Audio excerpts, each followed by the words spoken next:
اعوذ باللہ من الشیطان الرجیم بسم اللہ الرحمن الرحیم یسبح للہ ما فی السماوات وما فی الارض الملک القدوس العزیز الحکیم صدق اللہ العظیم رب اشرح لی صدری ویسر لی امری واحلل عقدۃ من لسانی یفقہوا قولی اللہم الہمنا رشدنا واعذنا من شرور انفسنا اللهم انفعنا بما علمتنا وعلمنا ما ينفعنا وزدنا علما اللهم صل على سيدنا محمد وعلى آل سيدنا محمد وبارك وسلم آمین یا رب العالمین۔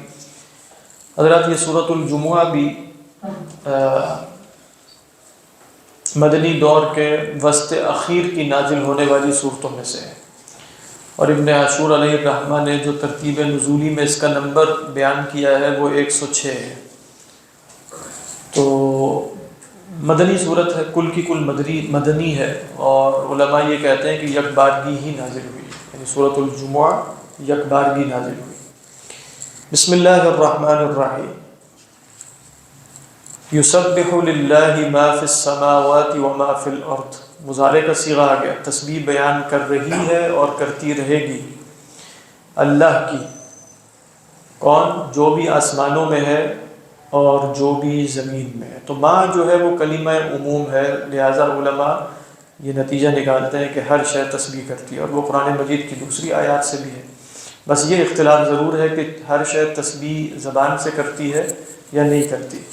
جو متکلمین ہیں اور جن پر تھوڑی سی عقلیت کا غلبہ ہوتا ہے وہ فرماتے ہیں کہ زبان حال سے کرتی ہے ہر شے تسبیح، زبان قول سے ہر شے نہیں کرتی۔ یعنی تسبیح کا مطلب کیا ہے کہ ہر شے اس بات پر گواہ ہے کہ اللہ سبحانہ و تعالیٰ تمام نقائص سے ماورا ہے۔ یہ آپ جیسے عقیدے میں تو دیکھ لیں کہ جب آپ کسی شے میں دیکھتے ہیں کہ وہ مخلوق ہے تو اس کی مخلوق ہونے کی حیثیت سے جو جو چیزیں اس کے اندر ہیں وہ خالق میں نہیں ہو سکتی، یعنی جو شے اس کی مخلوقیت میں کوئی کردار ادا کرتی ہے وہ خالق میں نہیں ہو سکتی۔ یہ تسبیح کا معنی ہے۔ یعنی آپ انسان کو دیکھیں گے تو آپ کو انسان کو دیکھنے سے بھی معلوم ہو جائے گا کہ اللہ تعالیٰ مقدس ہے، یعنی پاک ہے، نقائص سے منزہ ہے، اور یہ صحیح طریقے پر اس کو بیان کیا جاتا ہے علم الکلام میں کہ اللہ کی، جو آپ نے پڑھ بھی رہے ہوں گے انشاءاللہ، کہ مخالفہ للحوادث ایک ہے نا صفات سلبیہ میں، ایک ہے مخالفہ للحوادث، وہ ہے تسبیح۔ مخالفہ للحوادث کیا ہے؟ تسبیح۔ اللہ تعالیٰ مانند نہیں ہے کسی شے کی۔ کس معنی میں مانند نہیں ہے؟ حادث ہونے کے اعتبار سے مانند نہیں ہے۔ جس شے میں بھی حدوث کا شائبہ پایا جاتا ہے اللہ سبحانہ و تعالیٰ اس سے منزہ ماورا ہے۔ تو یسبح للہ ما فی السماوات وما فی الارض، اس کے بعد فرمایا للہ کا بدل آ رہا ہے الملک، القدوس۔ ملک بھی پہلے ہم دیکھ چکے ہیں کہ مالک الملک ہے، ملک ہے، بادشاہ ہے۔ جی سر، اچھا اب بولیں جانا تھا۔ جو تسبیح کرتی ہے اس میں جو ذی حیات مخلوقات ہے انہیں کا ذکر ہے نہیں، اصل میں اسی لیے ہم نے کہا کہ جیسے ماں ہے تو ماں جو ہے وہ عام ہوتا ہے للعقلاء و لغیر العقلاء، تو نتیجہ یہاں ذی ارادہ یا ذی روح نہیں ہے، ہر شے۔ یعنی ہم نہیں کہتے جیسے ایک اینیمیشن کا تصور ہے کہ ہر شے میں کوئی نہ کوئی، وہ معنی نہیں ہے، لیکن ہر شے میں تسبیح کا کوئی نہ کوئی معنی موجود ہے۔ اب عموماً صوفیہ کیا کہتے ہیں؟ ہر شے میں ایک شعور ہے جو اس کی نسبت سے، انسانی شعور کی بات نہیں ہو رہی، جس کو ہم انسانی شعور کہتے ہیں وہ انسانی میں ہے، کسی درجے میں ہے جس کی بنیاد پہ وہ اللہ کی تسبیح بیان کرتی ہے بالفعل۔ مثلا کنکریاں رسول اللہ صلی اللہ علیہ وسلم کے ہاتھ میں تسبیح کرتی ہوئی سنی گئی، ایسا ہوا نا، صحیح روایات میں موجود ہے۔ آپ فرماتے ہیں کنت عارف حجرا فی مکہ قبل ان ابعث کان یسلم علیہ، مجھے مکہ میں ایک پتھر سلام کیا کرتا تھا، بعثت سے پہلے آپ صلی اللہ علیہ وسلم گزرتے تھے پتھر سے آواز آتی السلام علیکم۔ تو یہ اس طرح کے واقعات، اسی طرح بھیڑیے کا بولنا، جو آپ صلی اللہ علیہ وسلم کے پاس آئے اور ایک صحابی نے اپنا قصہ بتایا، اس میں خلاصہ یہ تھا کہ بھیڑیا نے گفتگو کی تھی، تو وہ بڑے تعجب سے، تو آپ صلی اللہ علیہ وسلم نے فرمایا میں، ابو بکر اور عمر اس کو مانتے ہیں، ہاں کوئی حرج نہیں ہے اس میں، بھیڑیا گفتگو کرے۔ اس طرح کی روایات سے عموماً متکلمین کہتے ہیں یہ استثناءات ہیں، اللہ تعالیٰ قدرت تو دے سکتا ہے، لیکن بہرحال وہ جو آیت آپ پڑھتے ہیں سورہ بنی اسرائیل میں ہم نے پڑھی تھی، وَإِن مِّن شَيْءٍ إِلَّا يُسَبِّحُ بِحَمْدِهِ وَلَكِن لَّا تَفْقَهُونَ تسبیحہم انہ کان حلیما غفورا. تو ما عموم ہے. اب صرف اس میں کوئی اختلاف نہیں کہ ما عموم ہے. عموم کے لیے اختلاف صرف یہ رہ گیا کہ ہر شے کی تسبیح لسانی ہے، قالی ہے یا حالی ہے، تو اس میں اختلاف ہو سکتا ہے، لیکن ہر شے اللہ کی تسبیح بیان کرتا ہے. انسانوں کی مخلوق ہے، میز ہو گئی یا کرسی ہو گئی، گاڑیاں ہو گئی، ایون یہ بھی ہر شے ام من شے. اسی لیے وہاں حدیث ایک نقل کی اور صحیح حدیث ہے کہ اللہ کے رسول صلی اللہ علیہ وسلم نے فرمایا تسبیح کل شیء، اور یہ بھی ان لوگوں کی دلیل ہے جو کہتے ہیں بالفعل تسبیح کرتے ہیں. تسبیح کل شیء سبحان اللہ و بحمدہ، ہر شے کی تسبیح کیا ہے؟ سبحان اللہ و بحمدہ. اور پھر یہ جو فرمایا کہ یہ رزق دیا جا رہا ہے نا سب کو، وبہ یرزق، ہر شے اسی وجہ سے رزق پاتی ہے. چاہے وہ پرندہ ہے تو وہ بھی اللہ کی تسبیح کر رہا ہے تو اس کو رزق ملتا ہے، چاہے وہ حشرات الارض ہیں یا سمندر کے اندر مچھلی ہے یا کوئی کیڑا مکوڑا ہے، ہر شے اللہ کی تسبیح بیان کر رہا ہے. اور ان کی تسبیح کیا ہے؟ سبحان اللہ و بحمدہ. متکلمین کیا کہتے ہیں؟ عموماً ہر شے کی تسبیح کا مطلب سبحان اللہ و بحمدہ کیا ہوا کہ ہر شے کے اندر اللہ سبحانہ و تعالیٰ کی تنزیہ بھی پائی جاتی ہے دلالت کے اعتبار سے اگر آپ اس کو دیکھیں، اور اسی شے پر غور کریں تو آپ کو اسی شے سے اللہ تعالیٰ کی صفات کمالیہ پر استدلال بھی ہو جاتا ہے. یہ حمد ہے. تو سبحان اللہ و بحمدہ پوری کی پوری معرفت ہے. ابھی آپ عقیدہ پڑھ رہے ہیں، آپ نے عقیدے میں کیا پڑھا ہوگا؟ کچھ صفات ہیں صفات سلبیہ، کچھ صفات ہیں صفات معنی. یہی دو صفات ہیں نا، باقی صفات نفسیہ وجود وہ ایک الگ قصہ ہے. یہی دو صفات ہیں اصلا، صفات سلبیہ، صفات معنی. کیا کہتے ہیں متکلمین؟ سبحان اللہ اشارہ ہے صفات سلبیہ کی طرف، اور وبحمدہ اشارہ ہے صفات معانی کی طرف، صفات کمالیہ کی طرف. وہ اس طرح مطلب آپ دیکھ رہے ہیں کہ کوئی فریق بھی نصوص کی مخالفت نہیں کرتا، سمجھنے کا ایک انداز ہوتا ہے. وہ اس کو اس طرح دیکھ رہے ہیں، اس کو اس طرح دیکھ رہے ہیں. صوفیہ کہتے ہیں کہ بھئی تم ٹھیک دیکھ رہے ہوگے لیکن ہمارا ایک دیکھنے کا طریقہ تم سے اوپر ہے، وہ کشف ہے، تو ہمیں تو کشف سے نظر آ جاتا ہے چیزیں اللہ کی تسبیح بیان کر رہی ہیں، تم مانو یا نہ مانو ہمیں تو نظر آ جاتا ہے. وہ کہیں گے ٹھیک ہے آپ کو ہمیں بھی کشف ہو جائے گا تو ہم بھی مانتے ہیں. مطلب وہ اس طرح کہیں گے. تو یہ کوئی بڑی بات نہیں ہے، لیکن عموم ہے یہ یسبح للہ ما فی السماوات و ما فی الارض.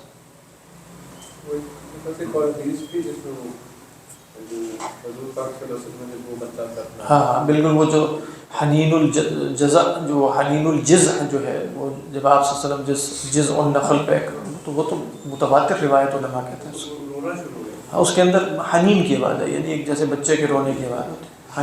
حنین کہتے ہیں، جیسے حنین ویسے رونے کو نہیں کہتے، حنین کے اس کے حدیث میں الفاظ ہے حنین کے. حنین کہتے ہیں اپنے محبوب کی یاد میں جو اندر سے گھٹ گھٹ کے آوازیں نکلتی ہیں نا، وہ حنین ہوتی ہے. تو حن الا کا مطلب یہ ہوتا ہے، حن الا محبوبی.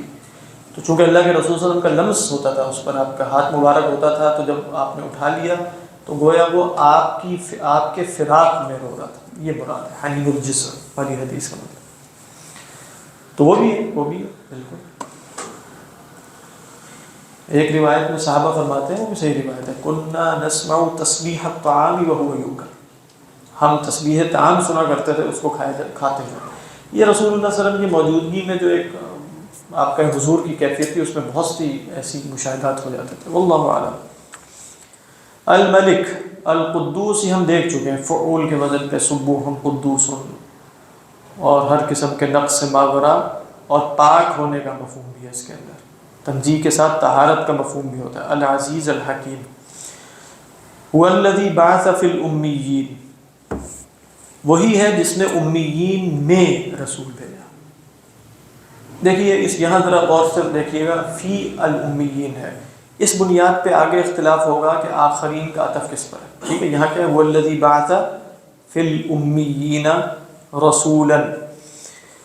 تو فرمایا وہ اللہ جس نے امیین میں رسول بھیجا. تو امی کس کو کہتے ہیں؟ علماء نے کہا کہ نسبت الی الام، یعنی اپنے صرفی اعتبار سے اس میں یا نسبت ہے، ہے اور کی طرف یا نسبت ہے. جیسے آپ کہتے ہیں امریکہ اور امریکی، تو اور امیون یعنی نسبت الی الام.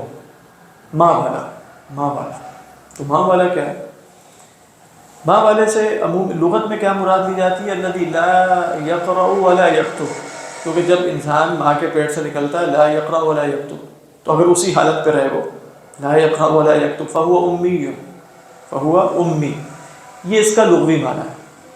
لیکن یہاں ذہن میں رکھیے کہ جب کہتے ہیں امیین رسولاً، تو یہ یہاں امیین، یہود ان کو امی کہتے تھے، وہ اس اعتبار سے نہیں کہ لا یقرؤون ولا یکتبون، لا یقرؤون کتابا الہیا ولا یقرؤون، یعنی لا یکتبون ولا یقرؤون الکتاب الالہی، جن کے پاس کوئی کتاب الہی نہیں ہے کہ جس کو وہ پڑھیں، کوئی وحی نہیں ہے، اس معنی میں یہ امی تھے۔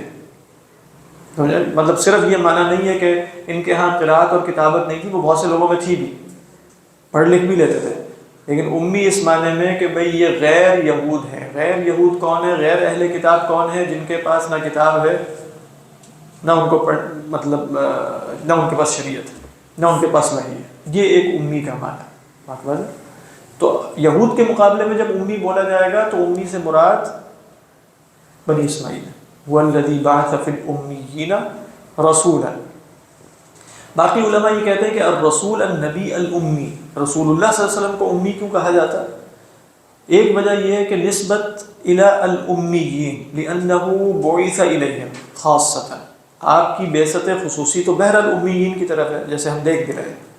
اور آپ کو معلوم ہے کہ ایک فرقہ تھا نصارہ کا، یعقوبیہ یا نستوریہ نام کا، جو رسول اللہ صلی اللہ علیہ وسلم کی یعنی جس کا ذکر آپ درمیان میں پڑھتے ہیں، جیسے ابن تیمیہ علیہ الرحمہ کی کتاب ہے رد مسیحیت پر، کیا نام ہے اس کا؟ اگرچہ میں نے پوری پڑھی ہے لیکن وہ کافی عرصہ گزر گیا، اس کا نام ہے ابن تیمیہ علیہ الرحمہ۔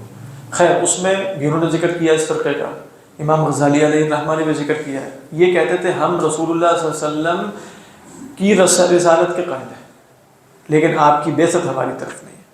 فرق یہ ہے، یعنی ہم آپ کے اتباع کے مکلف نہیں ہیں۔ اچھا، علماء نے ان کے استدلالات میں یہ آیت بھی ذکر کیا ہے، وَالَّذِي بَعَثَ فِي الْأُمِّيِّينَ رَسُولًا، وہ کہتے تھے کہ وَالَّذِي بَعَثَ فِي الْأُمِّيِّينَ رَسُولًا، تو امیین میں بھیجے گئے ہیں، رسول ہیں من عند اللہ، نؤمن بأنہ رسول لا نتبع، شریعت میں ان کی اتباع ہم نہیں کریں گے۔ یہ مذہب بھی کیا ہے؟ باطل ہے، کیونکہ صرف ایک نص سے تو استدلال نہیں ہوگا۔ لیکن کہنے کا مقصد کیا ہے؟ یہاں بھی وہ کیا لے رہے ہیں؟ امیین سے مراد غیر اہل کتاب، تو اہل کتاب اپنے آپ کو دیکھ رہے ہیں اور امیین غیر اہل کتاب کو دیکھ رہے ہیں۔ میں بتا یہ رہا تھا کہ رسول اللہ صلی اللہ علیہ وسلم کی نسبت جب کی جاتی ہے امی، تو دو معنی ہیں علماء نے کہا۔ ایک معنی یہ کہ نسبت الی الامیین لانہ رسول العرب، رسول العرب، اس میں کوئی شک نہیں، آپ خود بھی عربی تھے، بنی اسماعیل میں سے تھے۔ دوسری امی کی نسبت یہ کی جاتی ہے کہ لم یتلمذ علی احد من البشر، آپ نے کسی کے سامنے تلمذ اختیار نہیں کیا، ایسے ہی آپ نے کسی کے سامنے تلمذ اختیار نہیں کیا، فہذا شأنہ، یہ آپ کی شان ہے، یہ آپ کی عظمت ہے کہ آپ نے تلمذ کسی کے سامنے، جیسے فرمایا وما كنت تتلو من قبلہ من کتاب ولا تخطہ بیمینک اذا لارتاب المبطلون بل ہوا آیات بینات، تو آپ تو پہلے نہ کوئی کتاب پڑھتے تھے، فرمایا ولا تخطہ بیمینک۔ اسی طرح ما کنت تدری مل کتاب میں ایک رائے یہ بھی مفسرین کی ہے، الکتاب سے مراد ما کنت تدری مل کتاب، تو اس معنی میں چونکہ آپ نے زانو تلمذ طے نہیں کیا، اور یہ نہ طے کرنا آپ کا شرف ہے، یعنی آپ یوں سمجھیں اس کو کہ جس کا استاد ہو معلم جبرائیل اور پھر خود اللہ سبحانہ و تعالیٰ، اس کے لیے شرف ہے کہ وہ دنیاوی تعلیم اساتذہ سے حاصل کرے، یا یہ اس کی اہانت ہوگی؟ تو اہانت شمار ہوگی۔ اس معنی میں اللہ کے نبی صلی اللہ علیہ وسلم کا امی ہونا آپ کا شرف ہے، آپ کا شرف ہے، لأنہ لم یتعلم من بشر، یہ مراد ہے امی، یہ بھی بالکل درست بات ہے، اس میں کوئی شک نہیں۔ اس معنی میں دیکھیں، لکھنا پڑھنا آپ نہیں جانتے تھے، مطلب یہ تو بہت سے لوگ تھے وہاں، یعنی لہذا اللہ کے رسول صلی اللہ علیہ وسلم کو امی اگر ہم اس معنی میں کہیں کہ لم یتعلم القراء ولا الکتابہ، تو یہ معنی جیسے آپ کے ساتھ خاص نہیں ہے، یہ بھی معنی ہے، لیکن علماء نے کہا کہ ادب اسی میں ہے کہ اس کو یوں بیان کیا جائے، یعنی اس کو بیان کرنے کا طریقہ جو ہے وہ دوسرا ہوگا۔ دوسرا طریقہ کیا ہے کہ بھئی لم یتلمذ، علمہ شدید القویٰ، آپ کے معلم تو ہیں، علمہ شدید القویٰ ذو مرۃ فاستویٰ۔ پھر بعد میں یہ بھی ہے کہ هل علم النبی صلی اللہ علیہ وسلم القراءة والکتاب بعضهم ذهب انه علم، یعنی ہوا علم کل شيء. جو حدیث ہے فعلمت ما فی السماوات وما فی الارض، بعض علماء اس کے عموم میں اس کو بھی داخل کرتے ہیں. قرآن مجید میں بھی اس کی طرف اشارہ ہے. ایک تو ہے وما كنت تتلو من قبله من کتاب ولا تخطه بيمينك، ایک تو مفہومی ولا تخطه بيمينك من قبل اس کے ساتھ بھی ہے، یعنی بعد ذلك لا نفی ولا اثبات.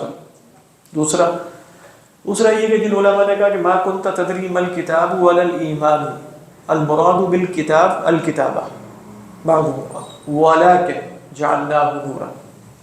بعض نے کہا کہ اس ولكن میں اشارہ ہو سکتا ہے کہ علمناک الکتاب.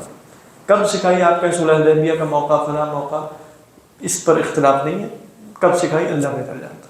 یہ ایک رائے ہو سکتی ہے، لیکن بہرحال رسول اللہ صلی اللہ علیہ وسلم کا یہ شرف نہیں ہے.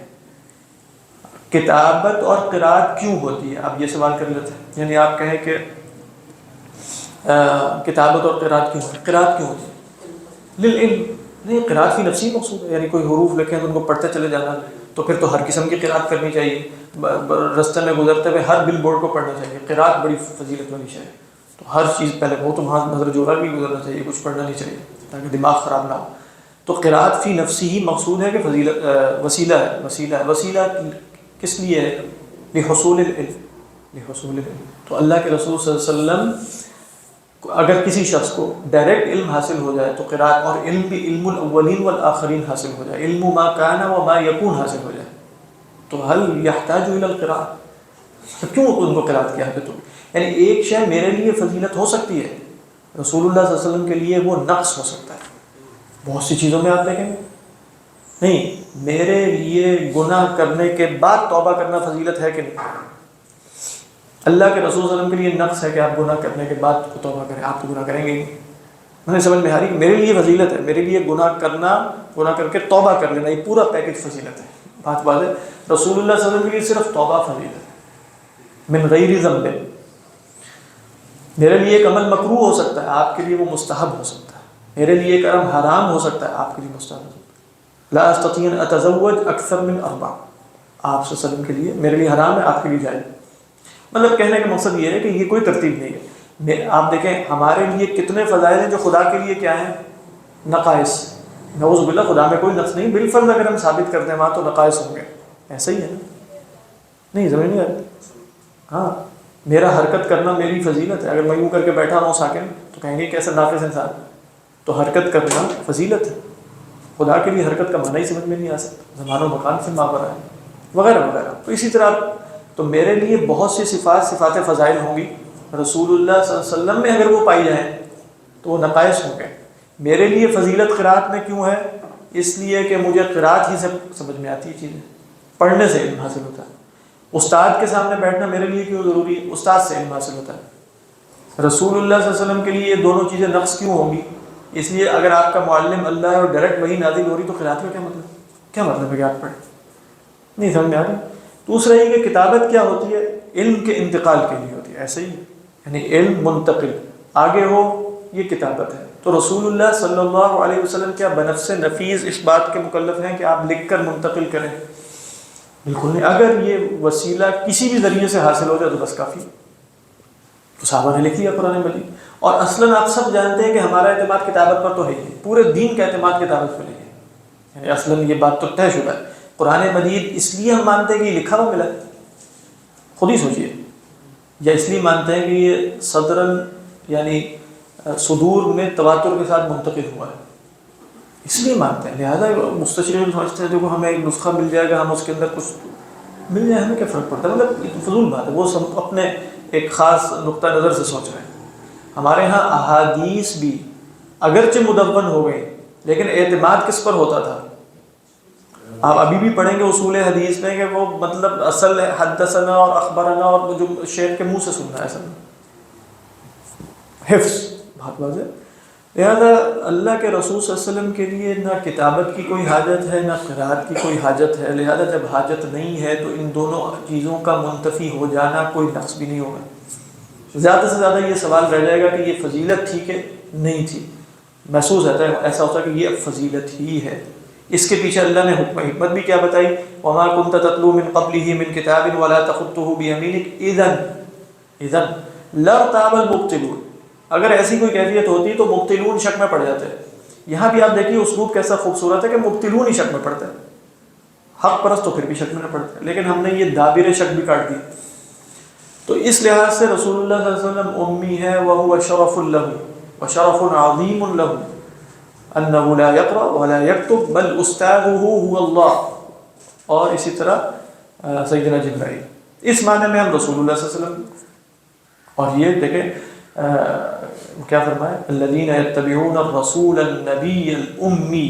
وہاں ویسے علماء نے کہا کہ خاص یہود کو کہا جا رہا ہے الذین یتبعون الرسول النبی الامی، تو اشارہ یہ کہ وہ امی ہوگا، وہ بنی اسرائیل میں سے نہیں ہوگا. جیسے وہاں بھی ہے نا وہ برادرز میں سے اٹھاؤں گا، تو وہاں امی میں خاص اشارہ اس طرح ہے. لیکن چونکہ ان لوگوں کو وہ کہتے تھے لیسا عندہم کتاب، ٹھیک ہے، تو فرق نہیں پڑتا. اور عموماً اہل عرب میں لکھت پڑھت کم تھی، اس میں کوئی شک نہیں، عموماً کم تھی، جاننے والے لوگ کم تھے، اس معنی میں بھی امی تھے وہ. سر اہل تشیع ہیں وہ یہ کہتے ہیں کہ جناب علی کرم اللہ وجہ جو ہیں یہ پیدائش سے نبی پاک صلی اللہ علیہ وسلم کے ساتھ تھے اور آپ ہی نے تربیت کی، اور حضرت علی جو ہے لکھنا پڑھنا جانتے تھے. تو ان کو لکھنا پڑھنا کس نے سکھایا؟ اگر نبی پاک یعنی وہاں تو عرب لوگوں میں لکھنے پڑھنے والے لوگ موجود تھے مکہ میں. بعض علماء نے کتاب مطلب ان کے نام بھی لکھے ہیں، فلاں لکھنا جانتا تھا، فلاں لکھنا جانتا. اب جیسے ورقہ ابن نوفل موجود تھے نا وہاں، حضرت خدیجہ کے کزن، تو وہ تو صرف عربی کا لکھتے تھے، وہ تو عبرانی لکھتے تھے. بخاری کی جو دوسری حدیث ہے وہ کانا یکتب الکتاب بالعبرانیہ، جانتے تھے. تو کسی نے پڑھنا ہے یعنی کوئی لکھنا پڑھنا سیکھنا چاہے تو کچھ ایسے لوگ موجود تھے اہل مکہ میں کہ سیکھ سکے، اس میں کوئی شک نہیں. لیکن عموماً لوگوں کا رجحان نہیں تھا. تو اگر حضرت علی اور بھی کچھ صحابہ تھے، کہتے ہیں سیدنا عثمان کو بھی کتابت آتی تھی، سیدنا ابو بکر کو بھی آتی تھی، اور بھی صحابہ ہیں، سیکھنے میں بھی مسئلہ نہیں تھا. زید ابن حارثہ کو آپ نے غالباً عبرانی زبان سیکھنے کا حکم بھی دیا مدینہ میں کہ یہ یہود پر مجھے اعتماد نہیں ہے، تم ان کی زبان سیکھو. انہوں نے پتہ نہیں چند دنوں میں زبان سیکھ بھی لی اور لکھنے کے بھی قابل ہو. دیکھ مطلب عربی کی کوئی زبان، عربی زبان کی کوئی کتاب تھی قرآن سے پہلے، کوئی شاعری یا کچھ اور اس طرح معلقات بس کہتے ہیں لکھے ہوئے کعبہ کے ساتھ کچھ لٹکے ہوئے تھے. ویسے آپ کہیں کہ کوئی بین الدفتین کوئی کتاب ان کے ہاں کچھ بھی نہیں تھا. یہی تو پڑھنے لکھنے کا چکر ہی کوئی نہیں ان کے ہاں. ہاں رسم الخط تو موجود تھا، یعنی پڑھنے لکھنے سے مراد ہے کہ اگر عربی کوئی قصیدہ لکھنا ہے یا معلقات میں تو موجود ہے. لیکن ایک ہوتا ہے نا کوئی کتابیں چلی آ رہی ہیں، فلاں نے کتاب لکھی ہے اور فلاں، صرف دیوان ہوتے تھے. دیوان سے مراد اشعار، اور وہ بھی اصلاً حفظ ہوتے تھے بس لوگوں کو. فلاں کوئی معلقات پورے کے پورے یاد ہوتے تھے. مطلب عربوں کا حافظہ بہت زیادہ تھا، وہ اسی وجہ سے تھا کہ کتابت نہیں کرتے تھے. ابھی تو حافظہ تھا ان کا، ورنہ حافظہ کیسے رہتا؟ ہاں بالکل بالکل. کان العلم فی صدور الرجال فلما صار الى الكتب صار الى غیر اہلہ، هذا ما قاله الامام الشعبی. کہ بھئی علم صدور رجال میں ہوتا تھا، سینے میں. جب یہ کتب میں گیا نا تو غیر اہل کے پاس چلا گیا. بات تو درست غیر اہل کے پاس آ گئی. اب وہ کہہ رہے ہیں اسلام 360 میں سب کچھ موجود ہے. اسلام 360 ہے کیا ہے؟ ہاں وہی نہیں، خود ہی سوچے اسلام 360 میں سارا کچھ موجود ہے. اب کیا آپ نے مجتہد بننا ہے، مجتہد بننا وہاں جا کے سب لکھیں سارا کچھ آ جائے گا. اور اگلے دن اشتہار ایسے ہو نہیں. میں نے تو سنا ہے ایک ساتھ وہ مطلب وہ بتا رہے تھے کہ آپ مجتہد بننا کوئی مشکل کام ہے. نہیں آپ نے سنا؟ ہاں انہوں نے کہا مجتہد بننا کوئی مشکل کام نہیں، سب کچھ موجود ہے. مجتہد ایپ بھی ابھی اچھا میرا خیال ہے مجتہد ایپ بھی آ جائے گی کوئی، وہ کر دیں گے اس میں فیڈ کر کے کہ وہ مسئلہ نکال کے بتا دے گا اجتہاد کر کے. میرا خیال ہے اب تو چیٹ جی پی ٹی بن سکتی ہے مجتہد. انہوں نے بتایا کہ سب کچھ اب موجود ہے، اور حدیثات لکھیں، شاملہ میں لکھیں اور فلاں سافٹ ویئر میں لکھیں اور سب کچھ، اور اس پر حکم بھی لگے ہوئے آ جاتے ہیں سارے کے سارے. تو اب آپ نے کیا کرنا ہے، ادھر سے حدیث دیکھنی ادھر سے حدیث دیکھی، اور آپ نے کہا اچھا یہ زیادہ قوی، یہ ہلکی قوی، یہ حسن ہے، یہ صحیح ہے، تو صحیح کو حسن میں ترجیح دی اور حکم نکالا، چھٹی ہوگی بس. نہیں اسی طرح اجتہاد ہوا اور کیسے وغیرہ. یہی مجتہدین کر رہے ہوتے. انہوں نے کہا یہ جو میں نے آپ کو 3 منٹ میں بتا دیا ہے نا، یہی ہمارے مجتہد کیا کرتے تھے. نہیں یہی کام ہے کہ جو میں نے آپ کو 3 منٹ میں بتایا ہے، یہ 3 بھی نہیں تھا یا 2 تھا،